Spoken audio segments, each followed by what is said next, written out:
দুইটা আমল যদি কেউ করতে পারে ইনশাআল্লাহ তার ঘুম আসবেই আসবে। আমাদের একটা মোস্ট বিগেস্ট প্রবলেম হচ্ছে রাতের বেলা ঘুমাইতে চাইলেও ঘুম আসে না। কথা বলেন, আছে না নাই? এটা কিন্তু বিগেস্ট প্রবলেম। এই বর্তমান সময় আমার কাছে মনে হয় যুবকদের সবচেয়ে বড় প্রবলেমের নাম হচ্ছে রাতের বেলা ঘুম আসে না হুজুর, রাত 2টা 3টা বেজে পার হুজুর, বাট আই ক্যান্ট স্লিপ, আমি ঘুমাইতে পারি না। এই প্রবলেমটা আমাদের মাঝে সকলে বলেন তো, আছে না নাই? This is the biggest problem of young generation. So how to overcome this problem? কিভাবে আমরা রাতের বেলা ঘুমানোর প্রবলেম দূর করতে পারি, এটা জানার দরকার আছে না নাই? কিছু আমল শেখাবো, 2টা আমল শেখাবো আপনাদেরকে। বলেন কয়টা আমল? 2টা আমল যদি কেউ করতে পারে ইনশাআল্লাহ তার ঘুম আসবেই আসবে। 2টা আমল সকলে করবেন তো ইনশাআল্লাহ?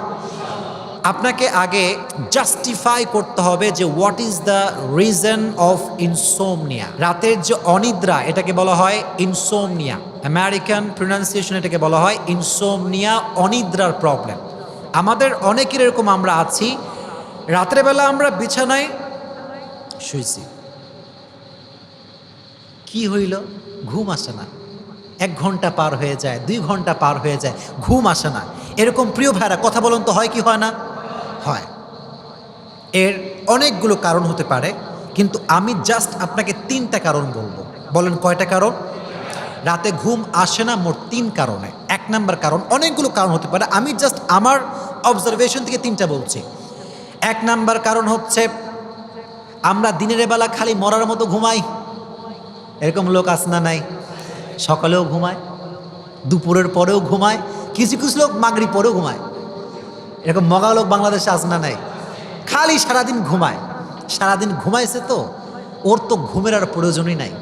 তো রাতে যখন ঘুমায় চোখে সব খোলামেলা দেখতে পায়। কিরে, মা রান্না করতে সব কানে আওয়াজ আসে, কিরে, বলে হুজুর সারাদিন ঘুমাইছি, রাতেবেলা কি আর ঘুম আসে? তাহলে আপনি যদি রাতেবেলা ঘুমাইতে চান, আগে আগে দিনের বেলা অতিরিক্ত ঘুমানো যাবে। আহা, আসতে কেন, জোরে বলেন, যাবে। Number 1 reason. নাম্বার 2 যে রিজনটা আমাদের ঘুমকে নিয়ে আসতে সমস্যা করে, সেটি হচ্ছে maximum time before we sleep we take tea or coffee. ঘুমানোর আগে ভাব মেরে খান, চা খায়। কি ভাব, লাখ সাহেবের বেটা, কিন্তু বোঝেই না যে এই টি অথবা কফি এটা ঘুমকে বাধা দেওয়ার অনেক বড় একটা কারণ। এখানে সায়েন্টিফিক অনেক কথা আছে, আমি অত ব্যাখ্যায় যাব না। মনে রাখবেন, চা এবং কফি এটা ঘুমকে বাধা দেয়। এজন্য ঘুমানোর পূর্বে চা আর কফি খাওয়া যাবে? হ্যাঁ, আস্তে কয়েকে খাওয়া যাবে। 2 নাম্বার প্রবলেম। 3 নাম্বার প্রবলেম এইটা, এটা কি? মোবাইল। ও ঘুমায়, চায় যে আমি ঘুমায় যাই, আল্লাহ ফজরের নামাজ পড়বো, আল্লাহ কত বছর যে ফজরের নামাজ পড়ি না, হিসাব নাই। কিন্তু ঘুমানোর সময় বালিশের সঙ্গে রাখছে কি, বলেন কি? ফোন। তো একটু শয়, গার্লফ্রেন্ড মনে একটা মেসেজ দিছে আমার, দেখি চলে আসে আবার মোবাইল। এই যে চ্যাটিং শুরু হয়ে গেল। গার্লফ্রেন্ড কয় তুমি মনে আমার আর ভালোবাসো না গো। এ কয় না, সত্যি ভালোবাসি, বিশ্বাস করো। এখন ওকে বিশ্বাস করাইতে করাইতে 1.5 ঘন্টা শেষ। কথা বলতে হবে ঠিক কিনা? রাত যাচ্ছে, রাত যাচ্ছে। আচ্ছা, এদিকে গার্লফ্রেন্ড রাগ করে ঘুমায় গেছে, এখন ও ইউটিউবে ঢুকছে। কি করবে, কাজ কাম নাই, দেখি নতুন মুভি আসছে নাকি। হ্যাঁ আসছে তো, একটা দেখা শুরু করি। দেখতে দেখতে ফজরের আজান দিয়ে দেয়। ফজরের আজান দিলে ও মনে করে কি এই তো ঘুমানোর সময় চলে এসেছে। এরকম লোক আছে না নাই বলেন?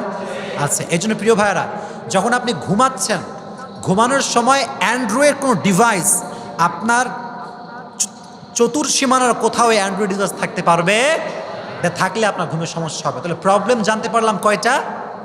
বলেন না কয়টা? এই 3টা প্রবলেম থেকে দূরে থাকবেন তো ইনশাআল্লাহ।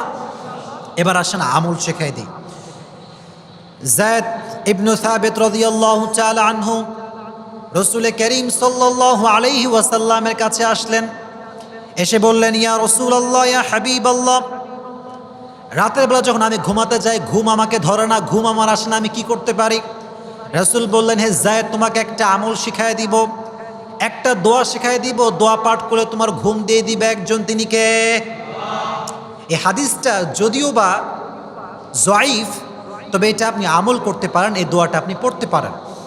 দোয়াটা আমার সঙ্গে সকলকে পাঠ করতে হবে, পারবেন তো ইনশাআল্লাহ? আমি এখানে বলে দিচ্ছি, যদিও মুখস্থ হবে না, তবে এটা যখন অনলাইনে যাবে, এখানে অবশ্যই ইউটিউবার ভাইরা আমি লিখে দিব, এটা স্ক্রিনে থাকবে। আপনারা সকলেই দোয়াটা মুখস্থ করে নেবেন, পারা যাবে ইনশাআল্লাহ? আমার সঙ্গে সকলেই পড়েন, আল্লাহুম্মা গারাতিন নুজুম। আমি জানি একটু প্রবলেম হবে, আমার সঙ্গে ট্রাই করেন।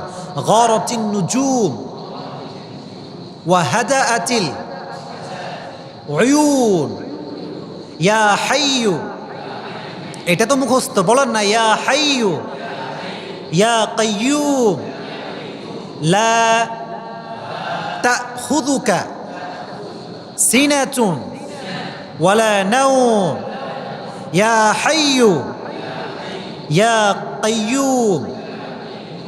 সকলেই পড়েন আহদি লাইলি ওয়া আনিম আইনি। জানি একটু আপনাদের মুখস্থ করতে কষ্ট হতে পারে, তবে এই দোয়াটা স্ক্রিনে দেখে একটা স্ক্রিনশট মারবেন, মেরে বারবার এটা পড়বেন। আর যদি মুখস্থ নাও করতে পারেন, ঘুমানোর পূর্বে মোবাইল ফোনটা বের করে জাস্ট দোয়াটা পড়ে ঘুমানোর ট্রাই করবেন। আশা করা যায় ইনশাআল্লাহ অতি দ্রুতই আল্লাহ আপনাকে ঘুম দেবে। সকলে বলেন ইনশাআল্লাহ।